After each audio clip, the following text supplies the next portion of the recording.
अकारण करुणावर्णालय देवाधिदेव परतपर परह ब्रह्म परमपिता परमात्मा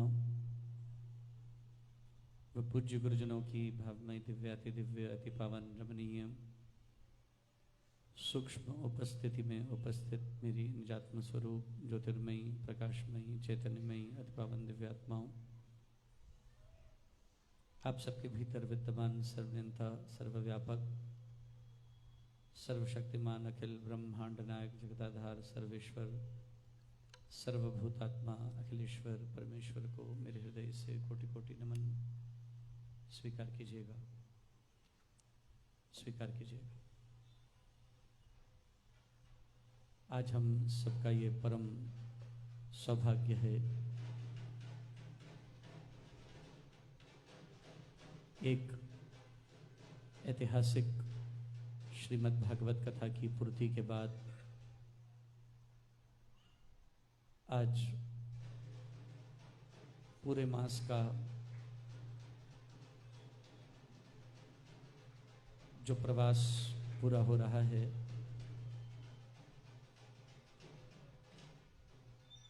इस मास के पूरे प्रवास की आज ये अंतिम संध्या है।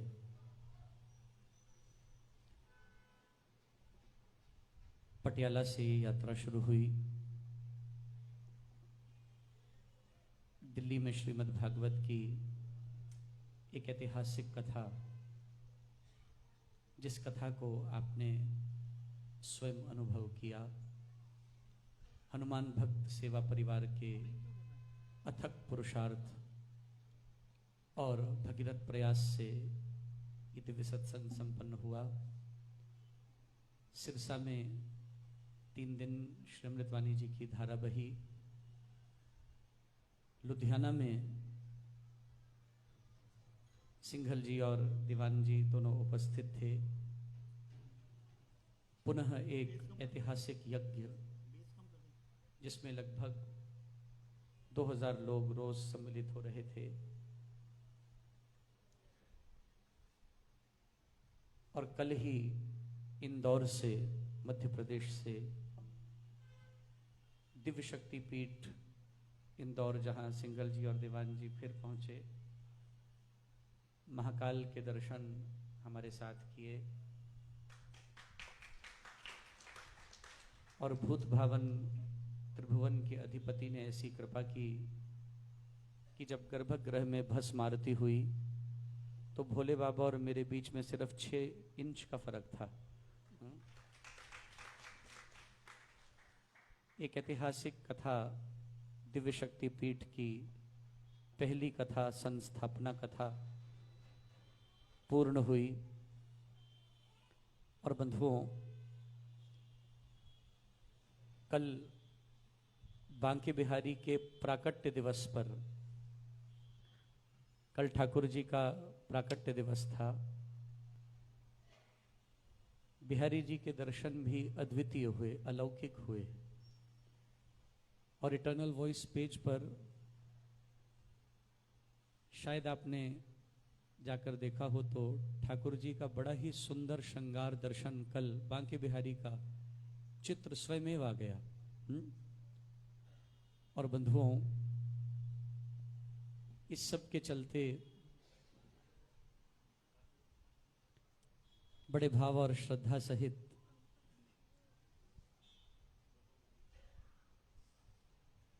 बहुत प्रेम सहित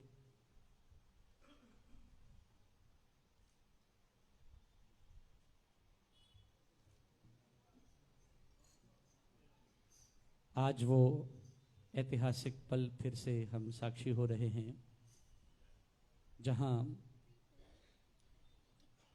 आज ये 33 दिन का भारत का प्रवास पूर्ण हो रहा है और हमारे बीच में हमारे सांसद और सुविख्यात क्रिकेटर श्री गौतम गंभीर जी भी आज उपस्थित हैं। अभिनंदन और अभिवादन सहित आपसे जाते हुए 2 निवेदन इन कुछ क्षणों में करने हैं।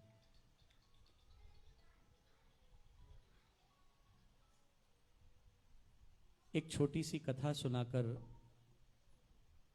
मैं विराम लूंगा, क्योंकि मुझे भी एयरपोर्ट प्रस्थान करना है। गुरु नानक देव साहब जब लाहौर में सत्संग कर रहे थे, लाहौर के सत्संग के उन क्षणों में दो लोग, एक था रामदास और एक था साहूकार। बड़े ध्यान से सुनना। ये रामदास और साहूकार गुरु नानक साहब के सत्संग को सुनने के लिए लालायित हुए, उत्प्रेरित हुए। जो रामदास था, ये गुरु साहब का अनन्य भक्त, और साहूकार मित्र तो है रामदास का, लेकिन वैसी श्रद्धा उसके अंतर्चित्त में गुरु नानक साहब के प्रति नहीं। संत के चरित्र और व्यक्तित्व को कोई सूझवान ही समझ सकता है, उनकी परोपकारमयी वृत्ति को कोई सूझवान साधक ही अपना सकता है। जहां सूझ और बूझ का अभाव हो तो साधु भी कोई साधारण व्यक्ति सा ही प्रतीत होता है। और बंधुओं,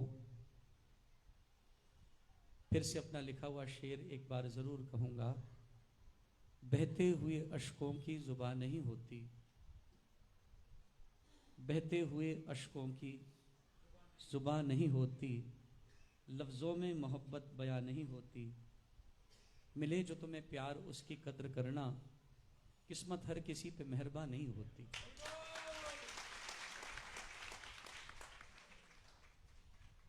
कभी कभी साधु संगति बड़े भाग्य से जीवन में प्राप्त होती, और कोई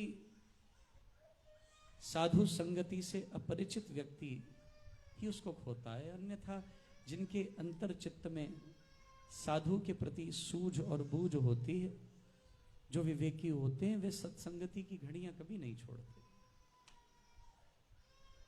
बंधुओं, गुरु नानक साहब लाहौर में 1 महीने के लिए सत्संग करने के लिए आए, और रामदास और साहूकार में मन में निश्चय हुआ कि हम दोनों रोज जाकर गुरु नानक साहब का सत्संग सुनेंगे। बड़ा सुंदर प्रसंग है। कहते हैं रामदास और साहूकार मन का निश्चय दृढ़ करके तन्मय मनः शिव संकल्प मुश्किल दोनों गुरु नानक साहब के सत्संग के लिए, उनके दीवान के लिए निकले। रास्ते में एक व्यवसाय का घर था। जो साहूकार था, एक तरफ सत्संग हो रहा है और एक तरफ व्यवसाय का घर था। में घर अपनी तृष्णाओं को मिटाने के लिए वही व्यवसाय के घर के आगे रहता है। और रामदास को कहने लगा, तुम जाकर सत्संग करो, सत्संग तो महीना भर चलेगा, अगले 29 दिन बाकी हैं, मुझे आज व्यवसाय का भेद करने दो।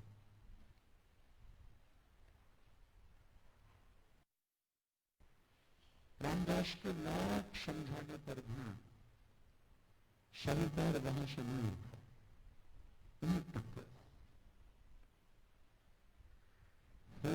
शब्द राम रचि राखा, तुलसी बाबा कहते हैं तो पर जैसा अश कहीं लगे जतन हरि नामा, और सती गई जहाँ प्रभु सुख धामा। होना तो वही जो मेरे राम ने रच रखा, चाहे रचे मनोरथ माला पर भावी पर पर्दा काला। तब कहते हैं सजन श्यामा, राम की बातें राम नहीं जानता। परमेश्वर जानता है किसके नसीब में किसके भाग्य में क्या रखा। महाराज व्यवस्था के पास रखते हैं, काम भेद की तृष्णा की ज्वलंत ज्वाला में जलता हुआ, कहाँ स्वर्ग का द्वार और कहाँ नर्क का द्वार, क्रोध मद लोभ सब नाथ नरक के पंथ।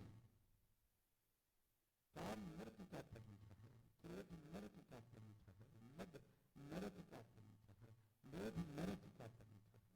तो नरक की पौड़ियां अपन जो स्वर्ग की सीढ़ी चढ़ना चाहते हैं, शब्द परिहरि रज बीर हैं भजन भजन जग सभी। महाराज रामदास पहुंचा सत्संग में, सत्संग सुनकर आया, अगले दिन फिर देने मिले, मन में फिर निश्चय करके फिर से रामदास ने साहूकार को कहा, देखो कल सत्संग में बड़ा दिव्य आनंद प्राप्त। साहूकार कहता है, मुझे भी बड़ा आनंद आया, तुझे भी आनंद आया, मुझे भी आनंद आया। एक का आनंद नरकगामी है, एक का आनंद पुण्यदायी है, वैकुंठ प्राप्ति कराने वाला। एक का आनंद सदाचारी, एक का आनंद काम उत्प्रेरित है, कामेश क्रोधेश रजोगुण समुद्भव। भगवान कहते हैं रजोगुणी वृत्तियों से निकलकर अपनी वृत्तियों को सत्वगुणी बनाए। रामदास ने बड़ा समझाया, बंधु देखो एक मास के सत्संग में एक बहुमूल्य समय को मत खो, आज फिर से सत्संग की घड़ियां नसीब होंगी, चलो आज चलना। मन का बड़ा निश्चय करके निकला। लेकिन भगवान शंकराचार्य कहते हैं, विषाद विषम किम विषया समस्ता दुखी सदा को विषयानुरागी। इस संसार में कुछ ऐसी वस्तु है जो विष से विषैली हो। Anything poisonous then more poisonous then poison? Yes there is. भगवान शंकराचार्य कहते हैं, विषाद विषम किम विषया समस्ता। इस संसार के जितने विषय हैं वो विषय विष से भी विषैले हैं। विष तो तब चढ़ता है जब सर्पदंश करता है, लेकिन ये विषयों का विष कैसा है ये देखते ही भृतृहरि ने जब पिंगला के सत्य को जाना, अमर फल मेरा भृतृहरि को, और मन में आया संत से मिला हुआ अमर फल अपनी रानी पिंगला को दे दूं। रानी पिंगला को जाकर अमर फल दिया, लेकिन रानी पिंगला भृतृहरि से प्रेम नहीं करती थी, सेनापति से करती थी। रानी के मन में आया ये फल अमर फल सेनापति को दे देना चाहिए, अमर हो जाएगा। सेनापति भी रानी से प्रेम नहीं करता था। हमें लगता है हम जिनसे प्रेम करते हैं वो हमारे से उतना ही प्रेम करते हैं। They reciprocate your love the same way. You are in a very wrong notion my dear.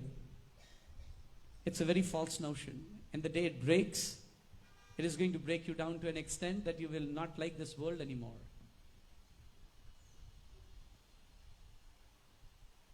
Bhartrihari को रानी से प्रेम है, रानी को सेनापति से प्रेम है। प्रेम के पाश देखिए कहां कहां बंधे हुए हैं, गांठें कैसे उलझी हुई। सेनापति को भी रानी से प्रेम नहीं, उसके धन से करता है। ये वैश्या से प्रेम करता है। सेनापति सोचता है यदि वैश्या ही अमर फल खा ले, वो अमर हो जाएगी, तो सारी उम्र उसके शरीर का उपभोग करता रहूंगा। संत के हाथ से हस्तांतरित हुआ फल भृतृहरि को, भृतृहरि से पिंगला को, पिंगला से सेनापति को, सेनापति से वैश्या के पास, वैश्या के पास अमर फल आया। वैश्या सोचती है सारी उम्र पाप में निकल गई, तन बेचते हुए निकल गई, व्यभिचार करते हुए निकल गई, वासनाओं में निकल गई। इस शरीर को पाकर किया भी क्या? व्यभिचार। ये अमर फल खाकर मैं क्या करूंगी? अगर इसका कोई सच्चा पात्र है तो वो महाराज भृतृहरि है। अमर फल लेकर भृतृहरि के पास पहुंच गई वैश्या। महाराज भृतृहरि ने अमर फल देखा, हैरान हो गए, ये तो पिंगला को दिया था। इसलिए भारत के संवैधानिक तंत्र को एक सूत्र दिया गया जो राष्ट्रीय सूत्र बना। आप बोलते जरूर होंगे, शायद उसका आभास ना होगा, सत्य में जयते, मतलब सत्य अवश्य जीतता है। सत्यम एव जयते, सत्य हमेशा जीतेगा, उसको कोई विफल कर नहीं सकता, और सत्य हमेशा उभर के आएगा। आप उसे परास्त कर नहीं सकते। सत्य उभर के आया, पूछा ये फल तुम्हारे पास कैसे आया? बोली सेनापति ने दिया। सेनापति से पूछा, बोलो ना जी। रानी ने दिया। होश उड़ गए महाराज। कल को आपको पता चले आपकी रानी किसी और के साथ। नहीं, बहुत आते हैं मेरे पास रोते हुए, हाथ मलते हुए, रानी हाथ से निकल गई। अमेरिका में रानियां हाथ से निकल जाती। मैं सच बोल रहा हूं, बड़ा कड़वा सच बोल रहा हूं। दुआ जी बैठे, कनाडा की यही गाथा है। बहुत आते हैं मेरे पास काउंसलिंग के लिए, परेशान हैं, व्यग्र हैं, उत्तेजनाएं हैं, दुख हैं, पीड़ाएं हैं, तकलीफें हैं, क्योंकि प्यार करके प्यार नहीं मिला। संसार एक बहुत बड़ा धोखा है, एक बहुत बड़ा छल है। इसीलिए भगवान शंकराचार्य ने इसको मिथ्या घोषित कर दिया। ब्रह्म सत्य जगत मिथ्या, जीवो ब्रह्म ही वना परा। इसलिए बंधुओं, सत्य की अनुभूति कीजिए, जागिए। उपनिषद कहता है, उत्तिष्ठत जाग्रत प्राप्य वरान्य बोधतः शुरस्य धारा निशिता दुरत्या दुर्गम पथस्थ कवयो वदंती। उठो, जागो। और भृतिहरि को जब पता चला कि अमरफल रानी ने दरोगा को दिया, सेनापति को दिया, सेनापति ने वैश्या को दिया, वैश्या को अनुभूति हुई, वही अमरफल लौटकर उसके पास वापस आ गया। क्या यही जीवन का सत्य? ये राजा होना, ये संसार, ये परिवार, ये सब व्यर्थ है। महाराज उसी वक्त निर्णय किया, मुझे ना ये राज्य चाहिए, न मुझे पिंगला चाहिए, न मुझे अमरफल चाहिए। अब मैं अमरता की ओर बढ़ूंगा। अब मैं जीवन के सत्य को उपलब्ध होने के लिए साधना के पथ पर आगे बढ़कर मैं कौन हूं इसकी अनुभूति करने के लिए सब प्रयास करूंगा। आगे बढ़े, सब कुछ छोड़कर जंगल में जाके एक राजा जिसको चोट लगी थी, और याद रखना, जीवन में अगर ठोकर खाई न होती, जीवन में अगर ठोकर खाई न होती तो गोविंद तेरी याद आई न होती। वो ठोकर खाई, गोविंद की याद आई, गोविंद की स्मृति हुई और भजन में तल्लीन हो गए। एक तकिया और एक पात्र भोजन और जल पाने के लिए लेकर निकल पड़े। और वही भृतिहरि जब अनुभूति से युक्त हुए तो एक श्लोक लिखते हैं, बड़े ध्यान से सुनना। तृष्णा न जीर्णा वयमेव जीर्णा, तृष्णा न जीर्णा वयमेव जीर्णा। हमारी तृष्णाएं, हमारी इच्छाएं बूढ़ी नहीं होती, हम बूढ़े हो जाते हैं। तृष्णा न जीर्णा वयमेव जीर्णा, भोगा न भुक्ता वयमेव भुक्तः। आप भोगों को नहीं भोगते, भोग आपको भोग रहे हैं। तपो न तप्तम वयमेव तप्तः। आप तप नहीं करते, तप तुम्हें तपाता है। तृष्णा न जीर्णा वयमेव जीर्णा, तपो न तप्तम वयमेव तप्तः, भोगा न भुक्तः वयमेव भुक्तः। जब ज्ञान हुआ तो भृतिहरि ने 4 शतक लिखे, वैराग्य शतक, नीति शतक, श्रृंगार शतक, ज्ञान शतक। 400 श्लोकों का एक बृहद ग्रंथ लिख डाला एक राजा ने, जो केवल एक शासक था। कहां भटक रहे हैं हम? आज फिर निकले। रामदास ने साहूकार को फिर कहा, चलो सत्संग में चलें, लेकिन वैश्या का घर तो वही है। विषाद विषम किम विषया समस्ता दुखी, सदा को विषयानुरागी। वैश्या तो वहीं रहती है, रास्ता वही है, सत्संग के लिए भी वही जाता है, और वैश्या का घर भी बीच में आता है। फिर रुक गया, नहीं गया। 29 दिन यही होता रहा। रोज दोनों घर से सत्संग का संकल्प कर कर निकलते। रामदास सत्संग पहुंचता और साहूकार वैश्या के घर रुक जाता। एक दिन सत्संग सुन नहीं पाया। लोग कहते हैं महाराज सत्संग नहीं आ पाए, यहां थे, काम था, ये था, वो था। बानी कहती है, सो क्यों बिसरे जिस सब कुछ दिया, सो क्यों बिसरे जिस जीवन जिया। उसको भुला दिया जिसने हमें परमात्मा ने जीवन दिया है। जिसने ये अनमोल श्वासें दी उसको भूलकर आप ये काम कर रहे हैं। जब तक रहेगी जिंदगी फुर्सत न होगी काम से, जब तक रहेगी जिंदगी फुर्सत न होगी काम से, कुछ वक्त तो ऐसा निकालो, अरे प्रेम कर लो मेरे राम से कुछ समय। और महाराज ध्यान देना, 30वां दिन आखिरी दिन आ गया, वो घड़ी आ गई जिस घड़ी में पूर्णाहुति की बेला थी और आज गुरु नानक साहब को प्रस्थान करना था।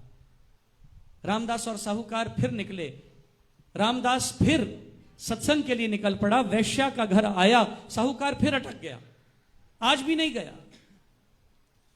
लेकिन आज घर में वैश्या नहीं है। 29 दिन तो वैश्या रोज घर पर थी, आज वैश्या घर पर नहीं है। और साहूकार वहां बैठकर वैश्या की प्रतीक्षा कर रहा है और एक डंडा लेकर जमीन को रेत रहा है। समय व्यतीत कर रहा है, टाइम पास कर रहा है। और महाराज कुरेदते कुरेदते अचानक लकड़ी किसी वस्तु से टकराई। क्या देखा? राख जिसको कुरेद रहा था उसके अंदर से कुछ सोने जैसा चमक रहा है। बड़ा हैरान हुआ, वैश्या की इंतजार कर रहा है, वैश्या आएगी। लेकिन कुरेदते कुरेदते जैसे ही उसको खोदना शुरू किया, क्या देखा? एक घड़े में एक सोने की मोहर पड़ी है। सोने की मोहर देखकर बड़ा प्रसन्न है। वैश्या नहीं आई, सत्संग नहीं गया, तो क्या मिला? बोलो ना जी, सोने की मोहर, फायदा ही फायदा। सत्संग भी नहीं गए, घंटों बर्बाद भी नहीं किए, आज वैश्या नहीं आई तो सोने की मोहर मिल गई। और इधर ये रामदास आज सत्संग करके वापस लौट रहा है। रास्ते में आते आते पैर में बड़ी जोर से शूल चुभा, बड़ी जोर से, लहूलुहान है। बड़ी मुश्किल से भिषज से, वैद्य से, डॉक्टर से जाकर पट्टी कराकर मलहम लगवाकर वापस आ रहा है लंगड़ाता हुआ। पैर रखा नहीं जा रहा, बैसाखी का सहारा लेकर चल रहा है। और इधर रामदास सोने की मोहर देखता हुआ बड़ा प्रसन्न है। रामदास लंगड़ा रहा है, साहूकार सोने की मोहर लेके बैठा है। और जैसे ही सामने आया ये नास्तिक, साहूकार रामदास को बोला, और कर सत्संग। बड़ा सत्संग करता है, क्या फल मिला? शूल। और मैंने क्या किया? बोलो ना जी, वैश्या का संग। और क्या मिला? सोने की मोहर। और यही करते नास्तिक, कोरे तर्क करके आस्तिकों के हृदय को विदीर्ण करने का कार्य। यही होता है नास्तिकों के पास, कोरे तर्क। लेकिन शायद नहीं जानते, शायद नहीं समझते कि जीवन का सत्य हमारी समझ से बहुत परे है।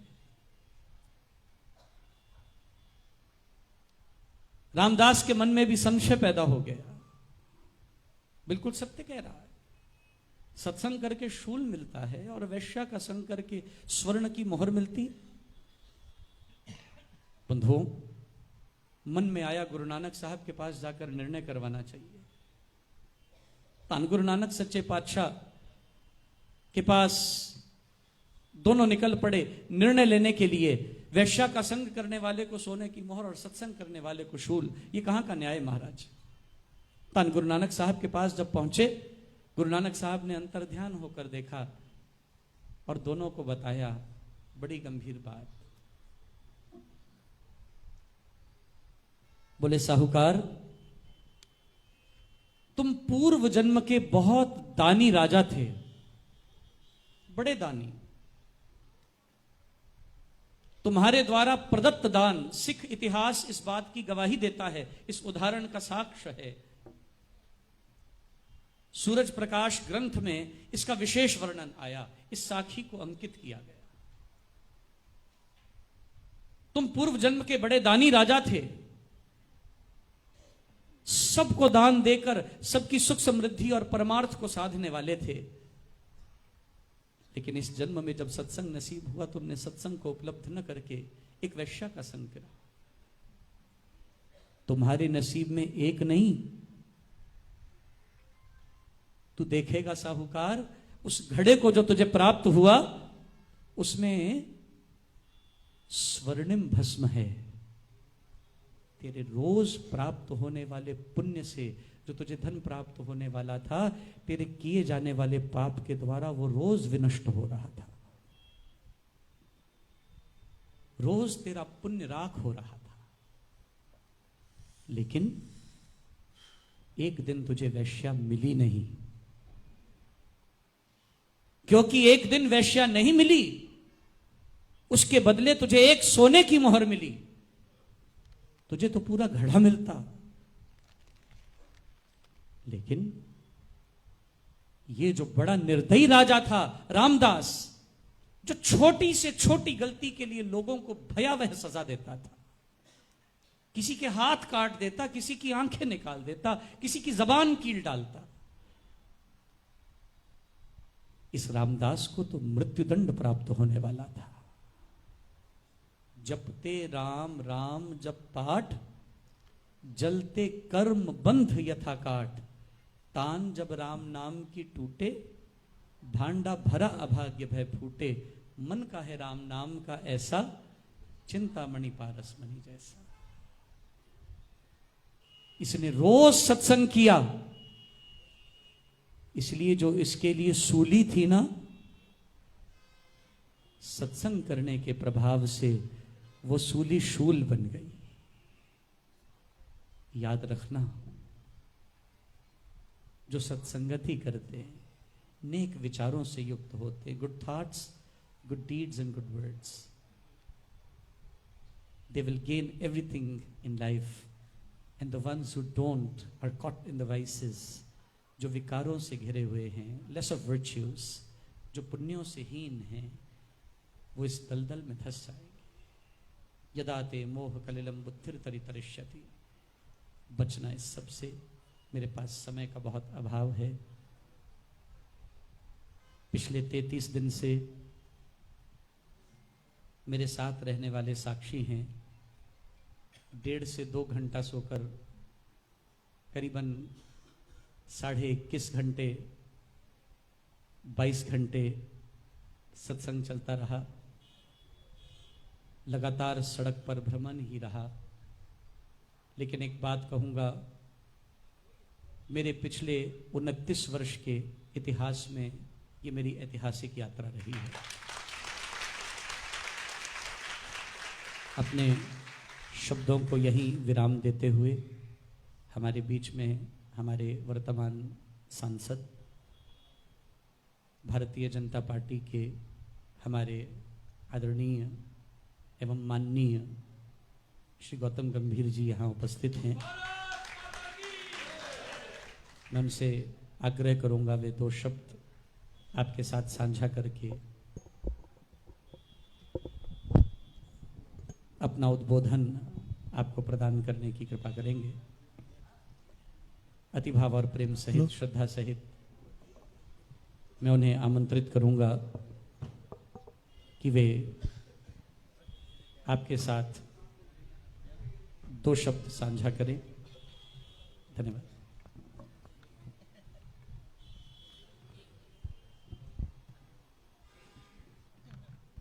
Hello hello.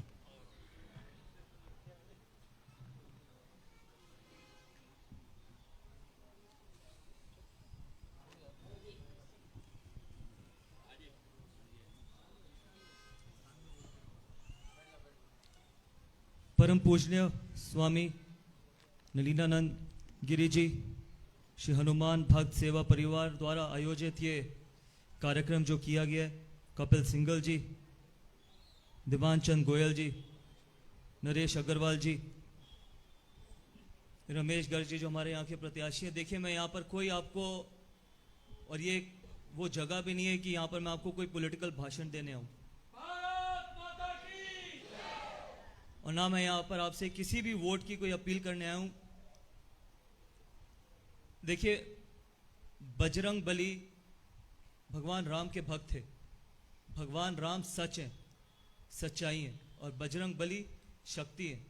मुझे पूरा विश्वास है यहाँ पर जितने लोग भी आए हैं अपने जीवन में कभी ना कभी उनको अकेलापन जरूर लगा होगा। मुझे भी लगा है। ऐसा नहीं है, जब मैंने क्रिकेट खेली तो मुझे नहीं लगा कि कई बार ऐसा होता है जब आप कोई लड़ाई लड़ने जाते हैं। मैंने अपनी ज़िंदगी में बहुत लड़ाइयाँ लड़ी, चाहे वो क्रिकेट के मैदान पे हो, राजनीतिक मैदान में हो, तो बहुत बार ऐसा हुआ है कि मुझे अकेलापन नजर आया, लेकिन बजरंग बली जी ने कभी भी मुझे अकेला महसूस नहीं दिलाया। और मैं एक चीज और कहना चाहूंगा, मेरी जिंदगी में हनुमान जी का क्या महत्व है, वो मेरी आस्था है, वो मेरे अंदर रहने वाली सच्चाई है। मैं कभी भी कोई चुनावी हनुमान भक्त नहीं बन सकता, क्योंकि आपकी आस्था आपकी शक्ति है। आपकी जो आस्था है वो नीलाम नहीं की जा सकती, और सिर्फ किस लिए? वोटों के लिए। उसके लिए मैं कभी भी किसी भी जिंदगी में कभी भी ऐसा मौका मिलेगा जहां पर मुझे ये होगा कि अगर मेरे को अपनी आस्था दुनिया को बताने पड़े और उससे अगर मुझे वोट मिले, तो वो मेरी आस्था नहीं है, वो मेरी सच्चाई नहीं है, वो मेरी असली भक्ति नहीं है। इसलिए मैंने जब शुरुआत करी इस भाषण की तो यही करी, मैं यहाँ पर आपसे कोई वोट नहीं मांगने आया हूँ। मैं सिर्फ आपको ये महत्व बताने आया हूँ कि बजरंग बली ने आज तक, मैंने अपने पहले वाले करियर में या आज भी कुछ भी किया है, मेरे को हमेशा ये विश्वास रहा है कि बजरंग बली हमेशा मेरे साथ खड़े हैं।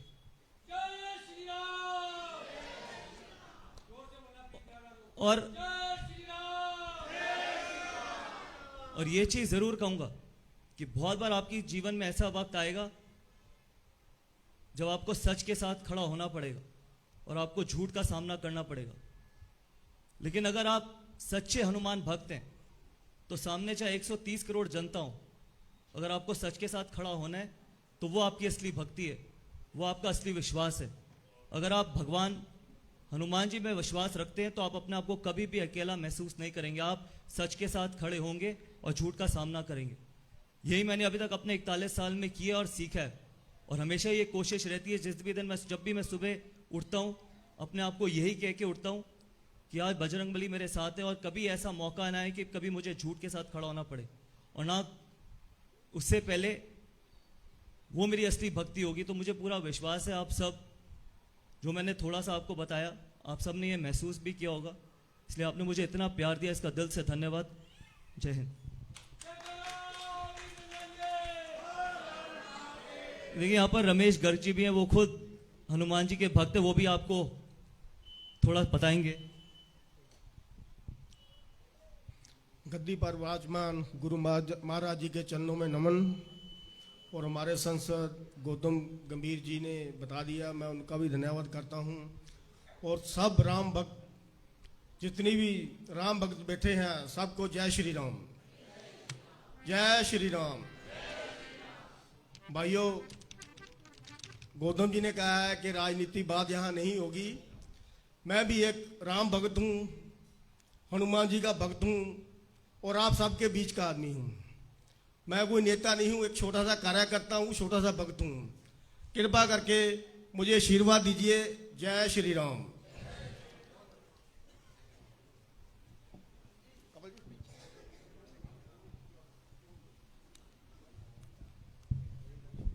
हमारे बीच में रमेश पंडित जी भी आए हैं, ये भी 2 मिनट बोलना चाहेंगे। तो सब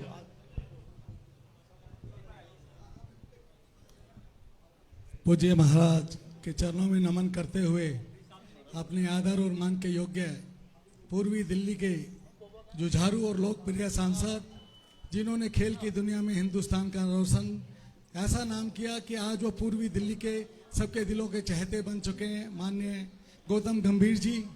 मेरे भाई जो भाजपा से प्रत्याशी हैं रमेश गर्ग जी और यहाँ उपस्थित सभी भक्तजनों के चरणों में नमन करते हुए, माँ दुर्गा की संस्कृति करते हुए, भगवान हनुमान के चरणों में नमन करते हुए, महाराज जी आपके बीच में मैं पहले भी आपके बीच में आया था और आपके प्रवचनों के माध्यम से जो यहाँ पर सुंदर और जो मुखर वाणी से ज्ञान मिला था, शक्ति मिली थी, ऊर्जा मिली थी, उसके लिए हम चाहकर भी ऐसी प्राप्ति कभी और कहीं नहीं कर सकते। पुनः आपके चरणों में नमन करते हुए आप सबको बहुत बहुत धन्यवाद और भगवान बली जी के चरणों में नमन। जय श्री राम। हमारे बीच में स्वामी नलिनाथ जी महाराज जो आए हैं और जैसे प्रीत विहार निवासियों को और आसपास जितने भी इस दिल्ली के लोग यहाँ आते हैं उनके मुखारबिंद से इतनी अच्छी अच्छी बातें सुनने को मिलती है। हमें भी अपना काम छोड़ के भागना पड़ता है कि स्वामी जी से कुछ ग्रहण कर लें। तो स्वामी जी के इतने दिन की यात्रा में जो आप लोगों ने ग्रहण किया उसका कुछ पालन जरूर करना। स्वामी जी का जो कहना है वो व्यर्थ नहीं जाना चाहिए, उनका पालन भी करना है। कथा कराई है, इस कथा का थोड़ा सा सदुपयोग तभी होगा जब अपने जीवन में कुछ 10% भी इसका हिस्सा अपना। हाँ, और बाकी स्वामी जी को जाना भी है। हम श्री सनातन धर्म सभा प्रीत विहार की तरफ से स्वामी जी का बहुत बहुत धन्यवाद करते हैं। इनके चरण पड़े, यहाँ लोगों को बहुत अच्छा इसमें ज्ञान दिया गया और इस तरह समय समय पे आके हमें गाइड करते रहे, यही हम प्रार्थना करेंगे। और बाकी मैं भरत जी को बोलूँगा, स्वामी आए हैं उनसे बात। बाकी स्वामी जी को जाना है, जैसे प्रोग्राम होगा। एक मिनट।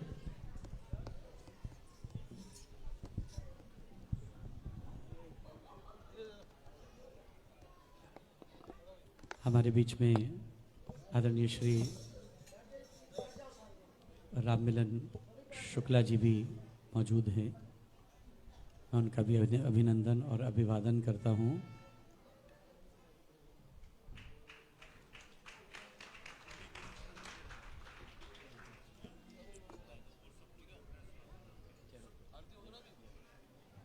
बहुत बहुत अभिनंदन और स्वागत सहित वाणी को विराम देंगे। सर्वशक्तिमते का जाप करके पूर्ण होगा सत्संग और मैं आप सबसे अनुमति लूँगा। प्रणाम करके यहीं से विदाई होगी। सभी से प्रार्थना, कृपया अपने स्थान पर बैठ जाएं। धन्यवाद। सर्वशक्तिमते श्री रामाय नमः। सर्वशक्तिमते श्री रामाय सर्वशक्तिमते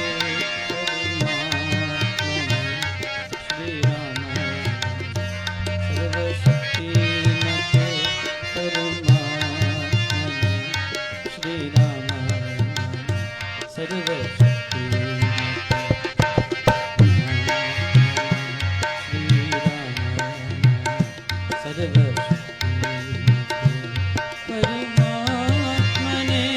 श्री रामाय सर्वशक्ति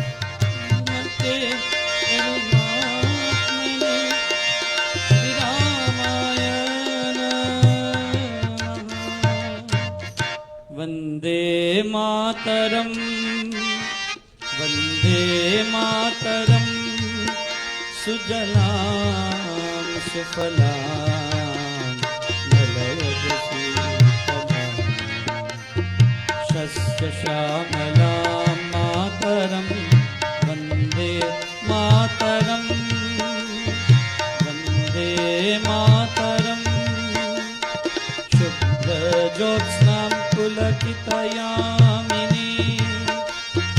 फुल्लकुसुमित द्रुमदलशोभिनी सुहासिनी सुमधुर भाषिणी सुखदां वरदां मातरं वन्दे मातरं वन्दे मातरं वन्दे मातरम्। ॐ नमः पार्वतीपते हर हर हर महादेव हर। बोलिए सत्य सनातन धर्म की।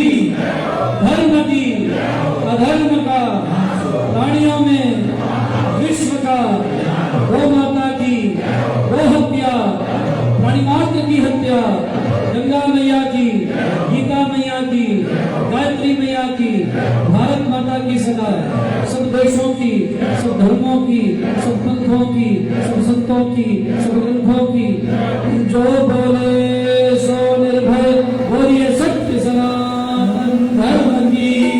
ओम नमः पार्वती पतये हर हर हर महादेव। जगदम्बे माता की, गोवर्धन नाथ की, सियावर रामचंद्र भगवान की, श्री हनुमान जी महाराज की, उमापति महादेव की, सद्गुरु देव की। मेरा और प्रेम से मेरे प्रणाम अपने स्थान पर स्वीकार कीजिएगा। आप सभी को नमन करता हुआ भारत भूमि से इस वर्ष के लिए विदाई देंगे। अगले वर्ष जुलाई में अधिक मास में भारत में बद्रीनाथ में 12 दिवसीय श्रीमद् भागवत संपन्न होने वाली है।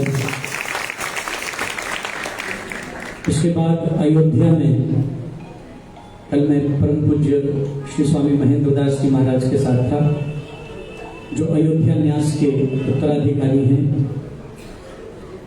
कल वृंदावन में हम उन्हीं के साथ थे, जहां कल निश्चय हो गया कि कनक बिहारी के चरणों में 4 दिन का साधना सत्संग अधिक मास में संपन्न होगा। और इसी के साथ साथ ये धारा प्रवाह बहता रहेगा। 6 जुलाई को भारत आना होगा और ये कार्यक्रम विशेष रूप से अभी से तैयारी करिएगा, जहां रोज सुबह बद्रीश के चरणों में विष्णु सहस्त्रनाम का अर्चन और संध्याकालीन रोज 3.5 घंटे श्रीमद् भागवत का प्रवाह बद्रीनाथ के बिल्कुल सामने अलकनंदा की पावन धारा पर होगा और विश्व उसका साक्षी बनेगा। बड़े भाव और प्रेम से श्रद्धा सहित नवंबर में फिर यहाँ धाराएं बहेंगी ज्ञान की। अति भाव और प्रेम सहित तब तक के लिए आप सभी का प्रेम मेरी शक्ति है। आप सभी का ये भाव मेरा भोजन है। ये प्रेम भक्ति और ये भाव अपने अंतर हृदय में समाहित कर बड़े प्रेम से आप सभी के श्री चरणों में मैं प्रणाम प्रेषित करता हूँ और आप सभी से अनुमति दूंगा, विदाई दूंगा और गाते हुए प्रस्थान करेंगे। बार बार मिले राम मेला सजना दा, बार बार मिले राम मेला सजना दा। आप सभी के श्री चरणों में मेरे प्रणाम। बार बार मिले राम मेला सजना दा, बार बार मिले